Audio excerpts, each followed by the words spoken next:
നമസ്കാരം. കത്തോലിക്ക വാർത്തകളിലേക്ക് സ്വാഗതം. വാർത്തകൾ വായിക്കുന്നത് സാനിയ മരിയാട്ടം, ക്ലാസ് 6. പാലാ രൂപതയുടെ പ്രഥമ അധ്യക്ഷൻ മാർ സെബാസ്റ്റ്യൻ വയലിൽ തിരുമേനിയുടെ തികതങ്ങളിൽ മുഴുങ്ങിയ ഇടയ ശബ്ദമാണെന്ന് മാർ ജോസഫ് കല്ലറങ്ങാട്ട്. കേരള ഇന്റർ ചർച്ച് കൗൺസിലിംഗിന്റെ യോഗം ചങ്ങനാശ്ശേരി ആർച്ച് ബിഷപ്പ് ഹൗസിൽ നവംബർ 30 നടന്നു.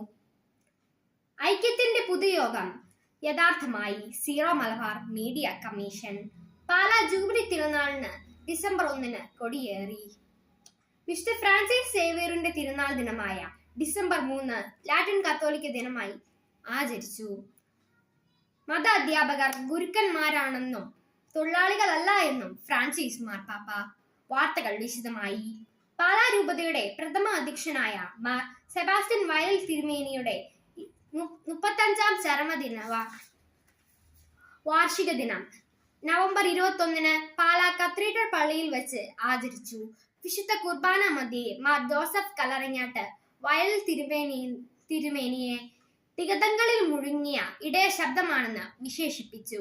കേരള ഇന്റർ ചർച്ച് കൗൺസിലിന്റെ യോഗം ചങ്ങനാശ്ശേരി ആർച്ച് ബിഷപ്പ് ഹൗസിൽ കത്തനാൾ മാർ ജോർജ് ആലഞ്ചേരിയുടെ അധ്യക്ഷതയിൽ നടന്നു.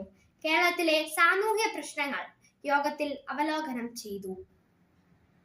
കൂടുതൽ ഐക്യത്തിലേക്കും സുവിശേഷ രൂപിയിലേക്കും വളരാനുള്ള അവസരമാണ് ബലിയർപ്പണ രീതി നടപ്പാക്കിയതിലൂടെ സഭയ്ക്ക് കൈവന്നിരിക്കുന്നത് സീറോ മലബാർ മീഡിയ കമ്മീഷൻ.